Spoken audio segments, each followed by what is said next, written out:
Կառավարության ծրագրի քննարկման ընթացքի մեջ մենք կարևոր է որ նաև մեր օպոնենտների հետ ունենանք երկխոսություն, որը ավելի օբյեկտիվ պատկեր կներկայացներ եւ երկխոսության միջոցով ծրագրային որոշ դրույթներ նաև քննարկեինք համատեղ։ Ինչևէ, քանի որ հիմնական մասը բացակայում է, փորձեմ բայց մեկ կարևորագույն խնդիր ամեն դեպքում օպոնենտների կարծիքը քննարկել մեր ծրագրային դրույթներին համահունչ, որպեսզի ավելի հասկանալի լինի։ Մասնավորապես ամենաշատը շարժվում է պետական պարտք հասկացությունը։ Կարծես մեր գործընկերները կարծում են, որ պետական պարտքի մասին շատ խոսալով այդ պարտքը կառարկայական է եւ իրենք նշում են, որ նոր ծնված երեխան այ $5000 պարտք ունի, սա շատ ծիծաղելի է իրականության մեջ, որովհետեւ դա շատ սիմվոլիկ իմաստ ունի, եթե պետքա դա ասել, պետք է ասել համակցված նաեւ այն մյուս տվյալները, որոնք դրական են, հետո բացասական սալտոն ասպես պետք է մյուս կողմը դրանց դրականը։ Այսինքն նույն ժամանակ դու կարող ես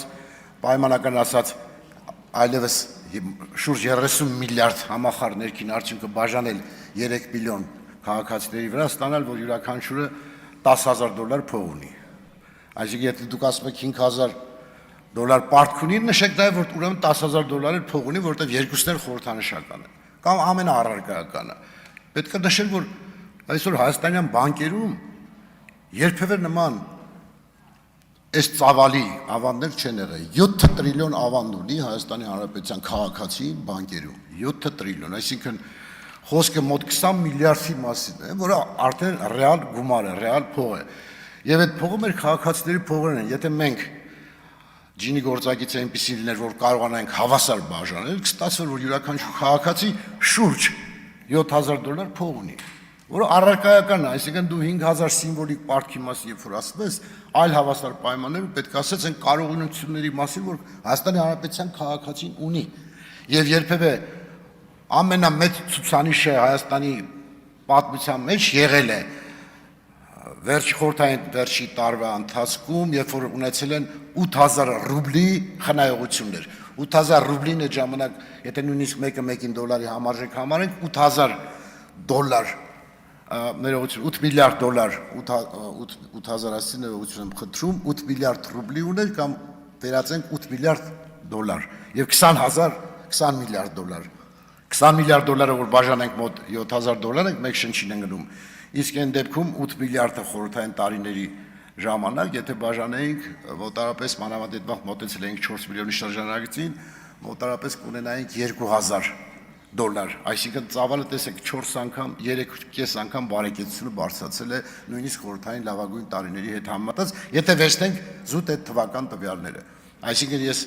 ինչ ուղերձ եմ աղում մեր գործընկերներին, որ պետք է քննարկել այլ հավասար պայմաններում, այսինքն երբ որ բոլոր կողմերը քննարկում են ամեն մեկը առանձին, ոչ թե դու վերցնես մեկ ցուցանիշ, այլ վերցնես դրան համադրես նաև այն մյուս ցուցանիշները։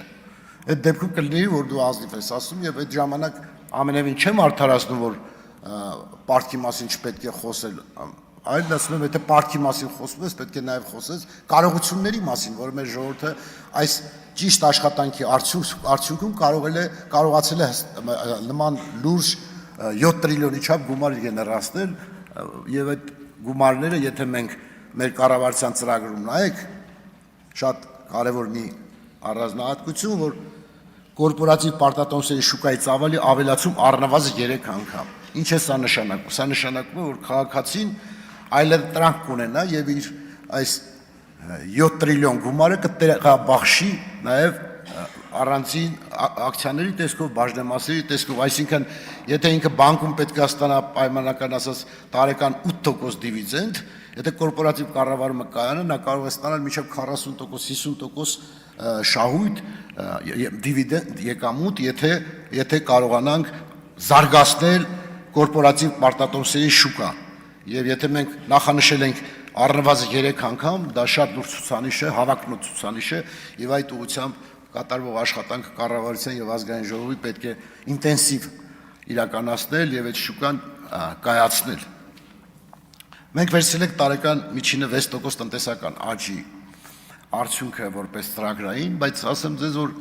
ես ավելի շատ կարևորեի, որ աճը հասնի ամեն մի քաղաքացու։ Այսինքն տպավորությունը այնպիսին է, որ հաճախ բաշխման անհավասարությունը բոլոր հանրությունների մեջ քննարկվում է եւ այդտեղ է որ ջինի գործակից ասած հասկացությունը կա, որ ինչ աստիճան, ինչ չափով է ազգային հարստությունը բաշխվում քաղաքացիների միջև։ Այսինքն ինչքան հնարավոր է, եթե բաշխումը հավասարաչափին մոտ լինի, բնականաբար իդեալական հասարակություն չկա, բայց հասարակությունները եւ կառավարությունները պայքարում են եւ ստեղծում են այնպիսի համակարգ, որ կարողանա ամեն մի 1 դրամ եկամուտը ճիշտ տեղաբաշխի եւ հասնի նաեւ յուրաքանչյուր քաղաքացու։ Հաճախ մեր գյուղերում մեր գյուղացին ասում է, հա, բայց ճանապարհը լավ է, փողոցը լավ է, լուսավորությունը լավ է, դպրոցը շատ լավ է, բայց իմ կյանքում, իմ անձնապես իմ կյանքում բան չի փոխվել։ Իհարկե, երբ որ բացատրում ես, որ այդ ճանապարհից դու օգտվում ես եւ քո մեքենան անընդհատ վերանորոգման կարիք չի ունենում, ավելի հեշտ ես քո միրգը հասցնում շուկաներ կամ այդ լուսավորության պայմաններում ավելի հեշտ է կենցաղային հարցերը լուծել եւ այլն, դպրոցի լավ լինելը, վաղվա կրթության մեջ ներդրումը ամենամեծ արդյունքը կարող է բերել։ Մեր յուղացիների շատերը առարկայական ուզում են իրենց կյանքում կոնկրետ իրենք տեսնեն իրենց պետության հետ զարգացման հետ միասին նաև իրենց յուրաքանչյուրի տնտեսության զարգացումը ցանկանում են տեսնել եւ մենք այստեղ անելիքներ ունենք, անում ենք որոշակի գործեր եւ ամենակարևորը դա համընդհանուր ապահովագրությունն է, որ մենք վերջնական նպատակի կհասնենք եւ բոլոր քաղաքացիները կունենան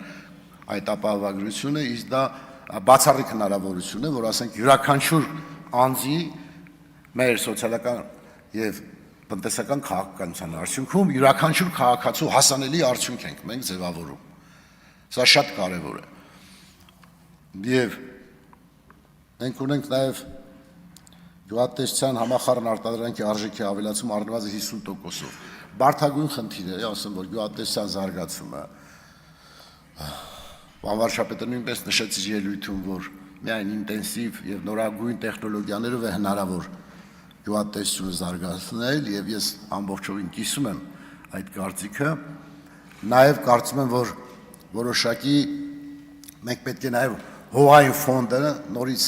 ունենալով կոնկրետ մասնագետներ ձևավորենք հստակ, այսինքն ինչ կարելի է աճացնել, որ բարձր արդյունք ստանանք Հրազդանում, ինչ պետք է անել, որ Արարատյան դաշտավայրում, ինչ պետք է անել Սիսիանում, Վարդսադիրում եւ կոնկրետ մշակաբույսերը եւ կոնկրետ կառավարության թիրախային սուբսիդիաները, որոնք պիտի ուղղված լինեն կոնկրետ տվյալ տարածքի այն մշակաբույսերին, որը արդեն ավանդույթի տեսքով քաղաքացիները տիրապետում են եւ կարծես պապից